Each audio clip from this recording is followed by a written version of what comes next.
إن الحمد لله نحمده ونستعينه ونستغفره ونعوذ بالله من شرور أنفسنا وسيئات أعمالنا. من يهده الله فلا مضل له ومن يضلل فلا هادي له، وأشهد أن لا إله إلا الله وحده لا شريك له، وأشهد أن محمدا عبده ورسوله. يا أيها الذين آمنوا اتقوا الله حق تقاته ولا تموتن إلا وأنتم مسلمون. يا أيها الناس اتقوا ربكم الذي خلقكم من نفس واحدة وخلق منها زوجها وبث منهما رجالا كثيرا ونساء، واتقوا الله الذي تساءلون به والأرحام، إن الله كان عليكم رقيبا. يا أيها الذين آمنوا اتقوا الله وقولوا قولا سديدا يصلح لكم أعمالكم ويغفر لكم ذنوبكم، ومن يطع الله ورسوله فقد فاز فوزا عظيما.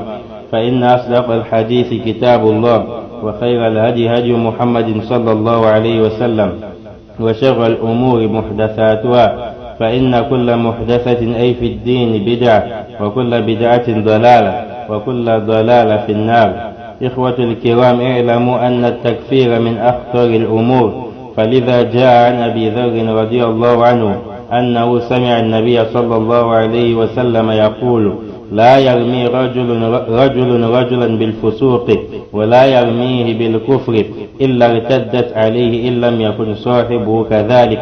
رواه البخاري. ومما يدل على خطورته أيضا قوله عليه الصلاة والسلام عن أبي هريرة رضي الله عنه: إذا قال الرجل لأخيه يا كافر فقد باء به أحدهما. رواه البخاري. فلا يجوز الإقدام على تكفير مسلم إلا إذا توافرت فيه شروط التكفير. وقد يقول الشخص قولا كفريا ويفعل فعلا كفريا ومع ذلك لا يكفر لقيام مانع مما يمنع التكفير. ومن هذه الموانع أو الشروط ما يلي: المانع الأول الخطأ، لقوله تعالى: وليس عليكم جناح فيما أخطأتم به. وهذا الخطأ قد يكون سببه الغضب الشديد أو الفرح الشديد، كحال من قال: اللهم أنت عبدي وأنا ربك، فيما قصه النبي صلى الله عليه وسلم. ثانيا الإكراه، لقوله تعالى: من كفر بالله من بعد إيمانه إلا من أكره وقلبه مطمئن بالإيمان. ومما يدل على هذا قوله عليه الصلاة والسلام: إن الله قد تجاوز عن أمتي الخطأ والنسيان وما سكروا عليه. رواه ابن ماجه. فكل من أكرهه غيره أو هدده وكان قادرا على تنفيذ ما هدد به وعازما على ذلك في أمر لا يحتمله المكره أو يشق عليه من ضرب أو حبس أو أخذ مال ونحو ذلك، جاز له التكلم بالكفر بشرط أن يكون قلبه مطمئنا بالإيمان كما في الآية، وألا يظهر عليه ما يدل على اختياره أو رضاه بالكفر. ثالثا أي المانع الثالث الجهل، كما قال تعالى: رسلا مبشرين ومنذرين لئلا يكون للناس على الله حجة بعد الرسل. وقوله تعالى: وما كنا معذبين حتى نبعث رسولا. وحديث الرجل المسرف على نفسه الذي أمر أولاده أن يحرقوه بعد موته ويذروه في البر والبحر، قال: فوالله لئن قدر الله عليه ليعذبه عذابا لا يعذبه أحدا من العالمين.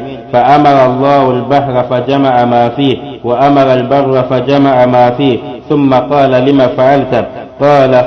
قال: خشيتك وأنت أعلم، فغفر له. رواه البخاري. فهذا الرجل جهل قدرة الله على جمعه فغفر الله له ولم يعذبه، فهذا دليل على عدم كفر الجاهل. لولو أنجو الله عز وجل Allah qui mérite d'être loué, Allah qui sera loué jusqu'à la fin des temps, Allah Azza wa Jal qui aime ses louanges, Allah Azza wa Jal qui a débuté son livre par la louange et certaines autres sourates par des louanges. Allah Azzawajal qui est le suprême, Allah qui on doit obéir sans toutefois obéir à une créature dans le but de désobéir à Allah Azzawajal qui est notre créateur. Nous prions qu'Allah Azzawajal fasse à ce que nous soyons parmi ceux qui vont louer Allah jusqu'à la fin de notre vie. Et c'est la raison pour laquelle vous allez voir dans le Coran, Allah Azzawajal nous a recommandé ces louanges. Et la dernière invocation des gens du paradis, Alhamdulillahi Rabbil Alamin, ça sera cette louange.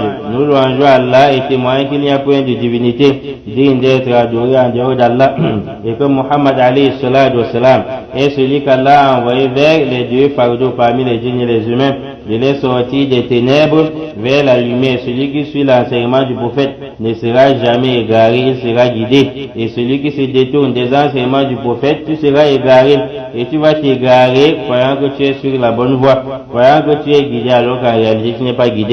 Observez d'ailleurs, vous allez voir que toutes les sectes égarées qui sont dans des religions qui ne seront pas acceptables auprès d'Allah, ou même qui se sont divisées dans l'islam, ils sont égarés, personne ne va accepter qu'il est égaré.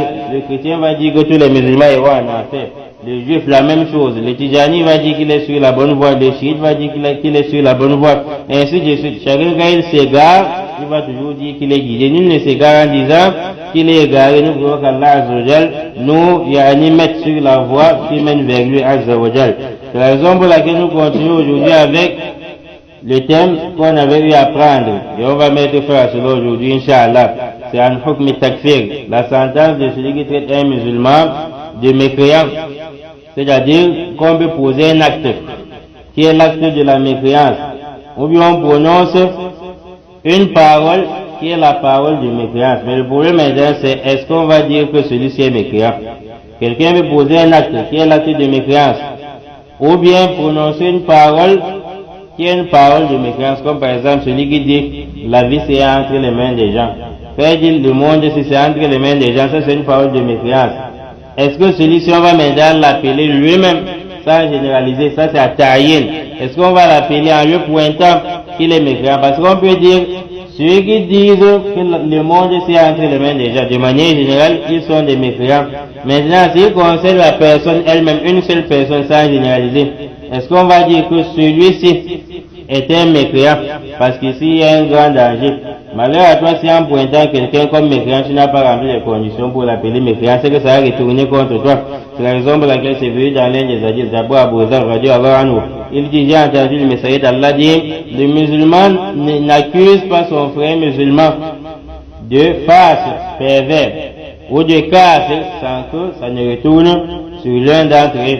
Et un autre hadith rapporté par Bukhari toujours, يعني dans le livre de Sahih al-Bukhari, hadith numéro 6103, le prophète dit إذا قال الرجل لأخيه يا كافر. Lorsque l'un d'entre vous ouvre sa bouche et traite son frère de mécréant ou mécréant, فقد باء به أحدهما, c'est que l'un d'entre eux est rentré avec ce nom.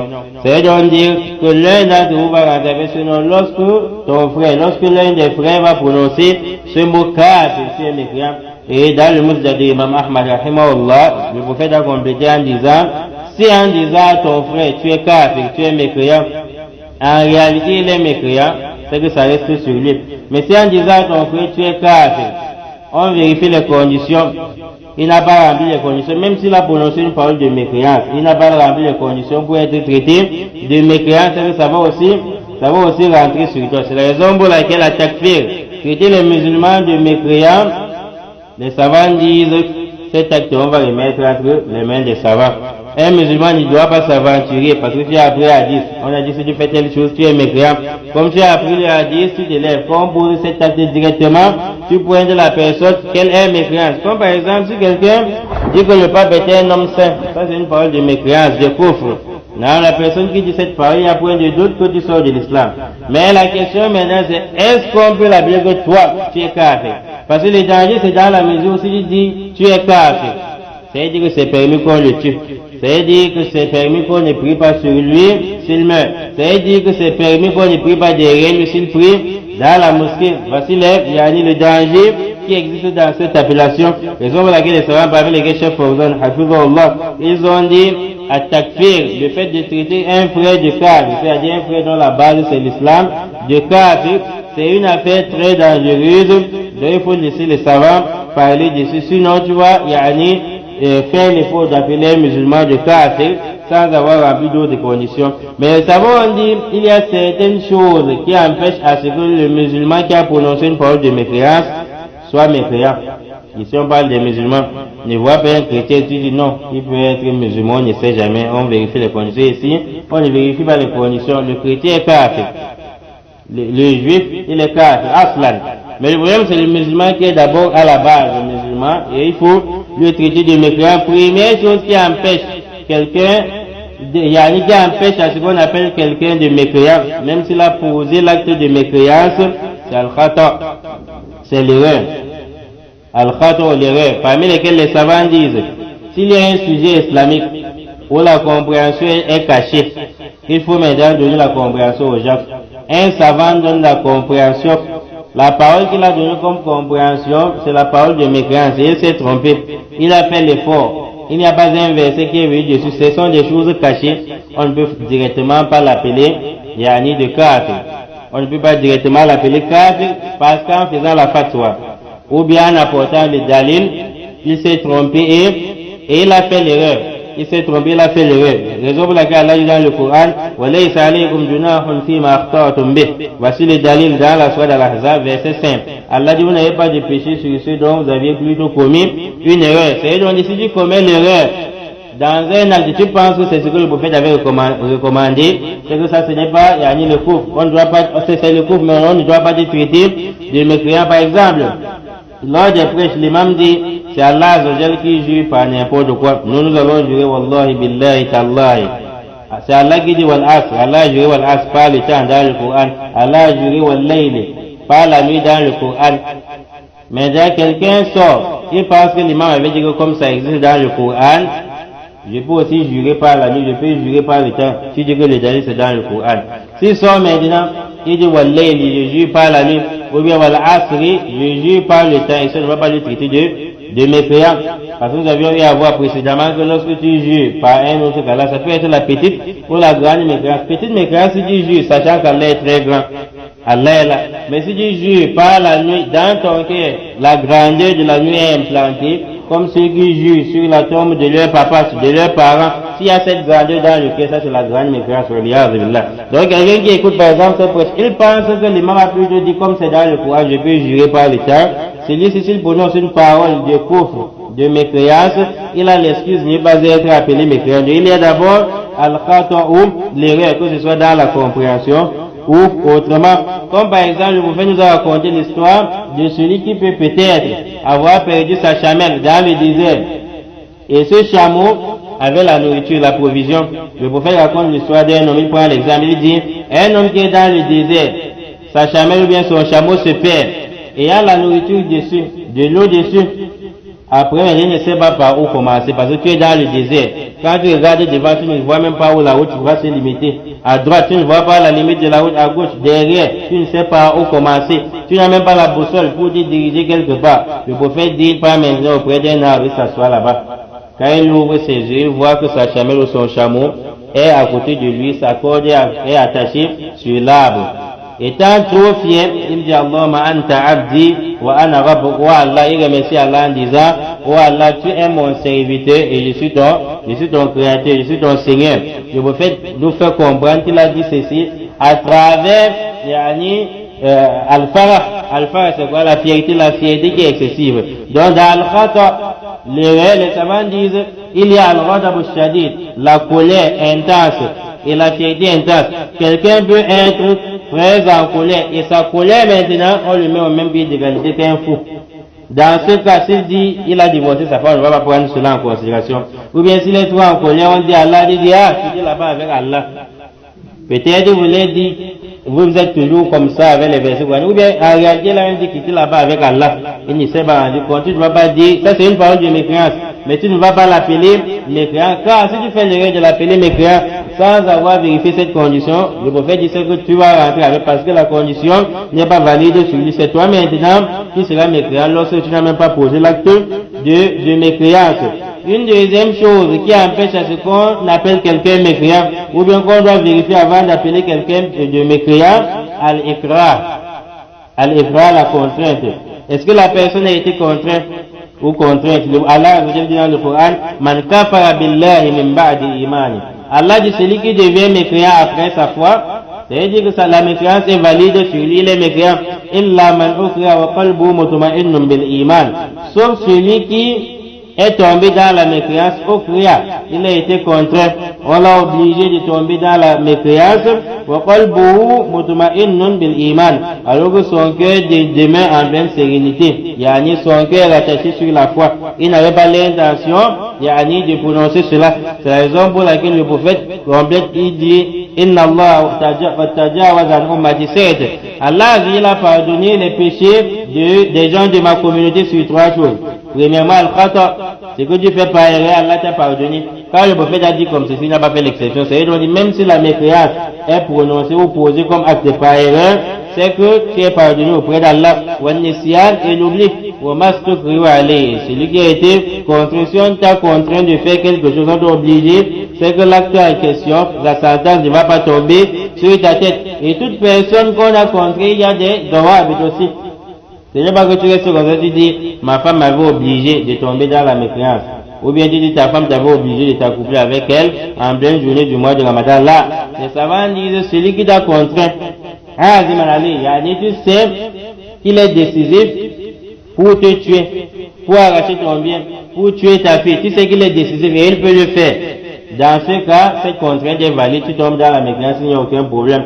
Mais si tu vois un enfant qui avait le couteau, il dit tombe dans la mécréance, tombe dans le zina, tu dis ma contrainte. C'est que dans cette contrainte en question n'est pas considérée en islam. Donc celui qui est d'abord fort, plus que toi, tu sais qu'il est capable de faire cela. Et les signes indiquent même déjà qu'il peut le faire. Ou bien la larme, dans ce qu'on va parler de contrainte, mais à condition, deuxième condition sur cela, Allah a précisé wa qalbuhu mutma'innun bil iman. Ton cœur, toi qu'on est en train d'obliger, ton cœur doit être attaché sur la foi. Et ton cœur doit détester cette mécréance. Et si tu tombes dessus, il n'y a aucun problème. Même chose avec la fornication. On peut voir que tu es imam. Peut-être les malfaits, ils t'attrapent et disent comme tu veux montrer que tu es tout imam là. On t'oblige à forniquer. Ta foi doit d'abord détester la fornication. Ne souris pas. Tu dis en tout cas je profite. Ou bien on te demande de forniquer, tu te mets à fouiller les femmes. Il y a 4 fois on dit, prends pour toi de forniquer vite. Tu te mets à toucher celle qui a lâché, à chercher celle qui est brune, c'est qu'en ce moment, ce n'est plus al-ikra. Troisième chose qui empêche à ce qu'on appelle un frère de mécréant al-jahlu. On doit se rassurer s'il n'y a pas al-jahlu, l'ignorance, comme Allah dit sur la mubashirin wa mundirin, de Allah yakuna linnas ala Allah hujjatun ba'da rusul. Allah dit là envoyer les envoyés de venir avertir les gens, annoncer la bonne nouvelle pour que annoncer la bonne nouvelle pour que les gens ne trouvent plus d'arguments sur Allah. C'est-à-dire quoi? Pour que les gens ne disent pas Allah. On ne m'avait pas rappelé cela. Allah, si les prophètes m'avaient rappelé cela, s'il y avait le Coran pour me rappeler cela, je ne devrais pas faire. Donc ça veut dire qu'al-jahl, l'ignorance est l'une des choses qui empêche cela. Et Allah lui-même dit dans la sourate Al-Isra, dans le verset 15 à la page 283, Allah dit, وَمَا كُنَّا مُعَذِّبِينَ حَتَّى نَبْعَثَ رَسُولًا. Allah dit, moi je ne châtie que lorsque j'ai envoyé un envoyé d'aller avertir. C'est donc ici présentement, j'ai grandi, on m'a fait comprendre que la vie, c'est entre les mains des gens. Peut-être je ne comprends pas le fond de ce qu'il dit. Mais je sais qu'Allah est là. Peut-être c'est comme ça qu'on m'a enseigné. On m'a aussi dit que ça ne fait rien. Les oustas qui m'ont enseigné m'ont dit que ça ne fait rien. Ou bien en bas, il y a un terme qu'on utilise. Tu as attribué l'oubli à Allah Azzawajal. Si toi on t'a aussi appris qu'Allah Azzawajal, si tu dis ça veut dire qu'Allah nous pardonne, c'est que tu peux avoir l'excuse al-jal. Mais si maintenant on t'explique cela, tu dois connaître qu'on ne doit pas dire cela. Tu dois éviter ces genres de paroles. Donc si quelqu'un est ignorant, il y a ni là l'excuse. Comme l'histoire de celui dont le prophète nous a raconté dans Sahih al-Bukhari, hadith numéro 3479. Dans Sahih al-Bukhari, le prophète raconte l'histoire d'un homme qui avait beaucoup péché. Lorsqu'il a beaucoup péché, au moment de mourir, il a vu sur lui les signes de la mort. Il a dit à ses enfants, lorsque je vais mourir, il faut me brûler. Vous me brûlez jusqu'aux os. Après, vous allez prendre la cendre, éparpiller cela sur la terre et éparpiller cela dans l'eau. Lorsqu'il est mort, le prophète rapporté par Ibn Majah, un hadith sahih. Le prophète dit, au moment où on a fait cela, il est arrivé auprès d'Allah. Allah a recommandé à la terre de rassembler ce qui a été éparpillé là-bas. Allah a recommandé à l'autre de rassembler ce qui était éparpillé là-bas. Après, on l'a présenté auprès d'Allah. Le voilà maintenant auprès d'Allah. Allah lui dit, pourquoi tu as fait ceci? Il dit, Allah, j'ai fait cela parce que j'avais peur de toi. Il avait peur à cela, Allah Azzawajal ne le saisisse. Par rapport à Allah, le prophète dit, Allah Azzawajal, il lui a pardonné. Il a pardonné à cet homme. C'est la raison pour laquelle les savants disent, ici, il a ignoré de connaître la capacité d'Allah de pouvoir le rassembler, quel qu'en soit ce qu'il fait, même sur le brûle. Il a ignoré cette capacité d'Allah, mais il a eu l'excuse auprès d'Allah à travers cette ignorance. Si toi, maintenant, tu fais ça, n'est pas à forniquer le mois de Ramadan, tu ne gênes pas. Toutes les filles du quartier, tu as laissé les traces sur elles. Qui aussi, tu as laissé les traces, tu as les enfants là-bas des autres. Tu ne les remarques même pas. À Yaoundé, tu as laissé les traces. À Fumba, tu as laissé les traces. Tu attends à ce moment de ta mort qu'on te brûle. Là, toi, tu as la science actuellement. Et lui, il n'avait pas cette science. Donc, il a eu l'excuse auprès d'Allah Azzawajal. أقول ما تسمعون وأستغفر الله العظيم الجليل لي ولكم فاستغفروه إنه هو الغفور الرحيم.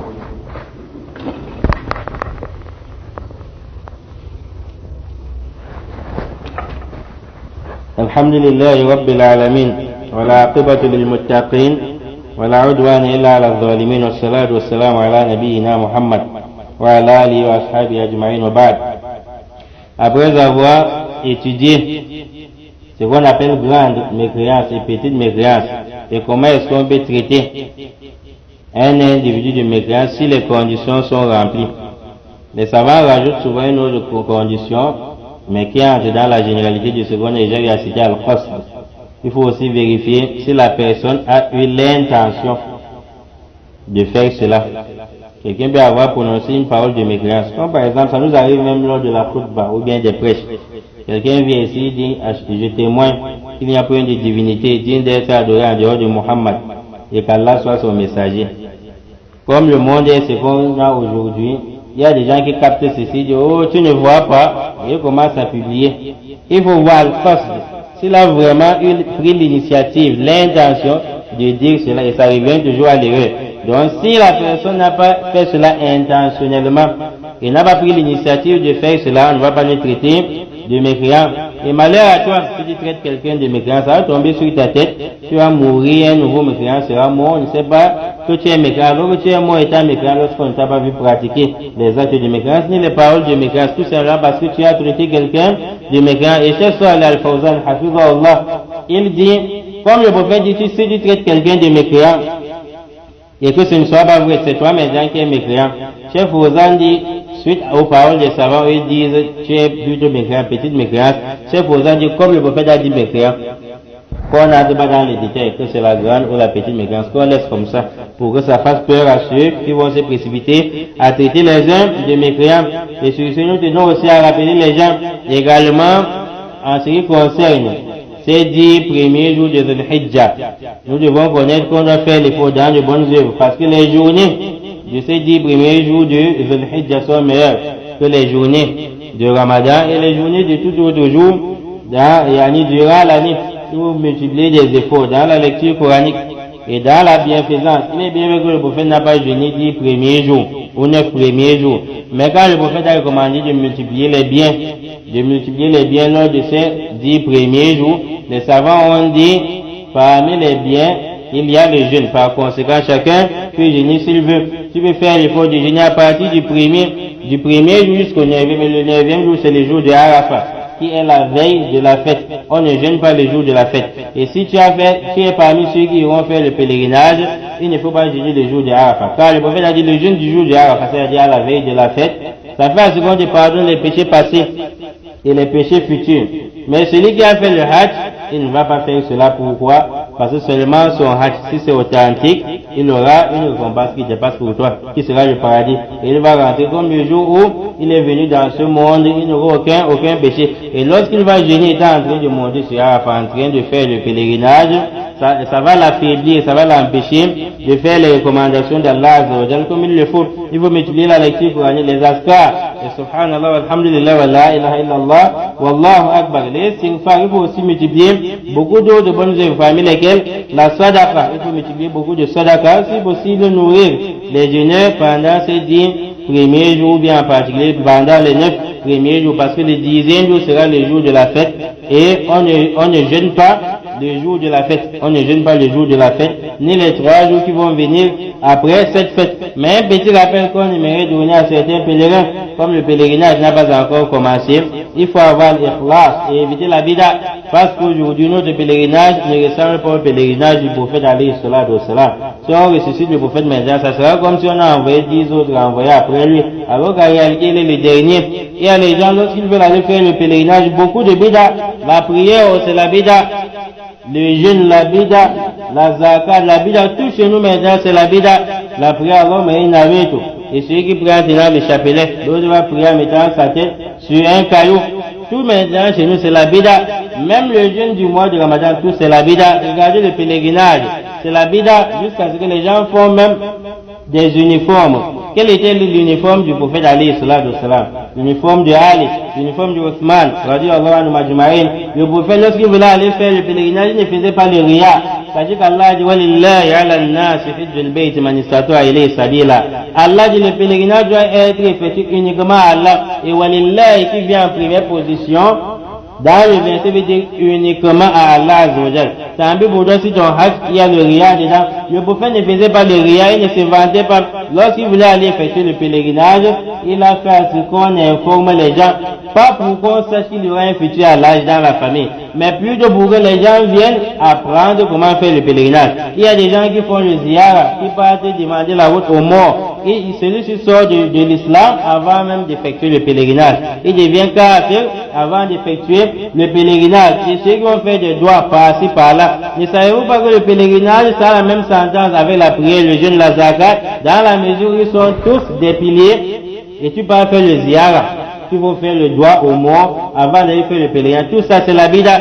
Pourquoi la prière qui est pilier de l'islam comme le pèlerinage, qui dépasse même le pèlerinage? Parce que c'est le deuxième pilier, le pèlerinage, c'est le cinquième pilier. Pourquoi en allant faire la prière, tu ne fais pas le ziyara au mort? Et quand maintenant on interdit les ziyara, le diable trouve un autre chemin. Comme bon, mal, je ne suis pas allé au village pour le ziyara. Maintenant, je fais le doigt, j'organise, j'appelle les gens avant mon départ. C'est toujours la bida. Pourquoi on allait effectuer Zour? Tu n'appelles pas les gens, tu fais doigt avant d'aller effectuer. Parce que la prière de Zour, c'est un pilier et le hajj, c'est un pilier. C'est tout simplement parce que pour nous, le diable nous veut la publicité. Et tu vois une personne, quand tu iras à l'aéroport, tu vas voir 1000 personnes, tu penses que ce sont ceux qui partent pour faire le pèlerinage. Alors c'est seulement 5 personnes. Mais il y a la foule, comme si c'était la fête. Avant même d'arriver ici au Cameroun, on a déjà commandé, il y a les trucs qu'on va animer la ville avec. Alors qu'il n'a même pas terminé de faire la baïka. Il est là-bas en train de faire la baïka, il appelle ici pour savoir si on est déjà embelli l'entrée de la ville. Et ceux qui demandent si on a déjà peint les maisons. Peindre les maisons pour le pèlerinage, c'est la bida. Pourquoi tu n'as pas peint les maisons avant même le pèlerinage? Tout cela parce que lorsque tu poses un acte, et quand tu gaspilles de l'argent ici, le diable veut une seule chose pour que tout cela soit bafoué, c'est quoi? Arrière l'ostentation. Nous voulons qu'Allah nous purifie. Nous voulons qu'Allah purifie nos pèlerins. Nous voulons que le rial, l'ostentation dans le pèlerinage, qu'Allah retire cela chez nos frères et sœurs. Nous voulons que le pèlerinage authentique, qu'Allah nous facilite la voie vers ce pèlerinage. Les uniformes qu'on a déjà cousus, c'est dans la valise. Qu'Allah fasse à ce qu'on ne porte plus pour ce pèlerinage, car c'est la bida. Toute bida qui existe dans le pèlerinage, qu'Allah nous évite cela. Sinon, si tu n'évites pas, tu vas perdre 3 400 000 plus à cause du riya que le diable veut chez toi. Allahumma arina al-haqqa haqqan warzuqna ittiba'a wa arina al-batila batila warzuqna ijtinaba. Rabbana atina fid dunya hasana wa fil akhirati hasana wa qina adhaban nar. Wa akhiru da'wana alhamdulillahi rabbil alamin.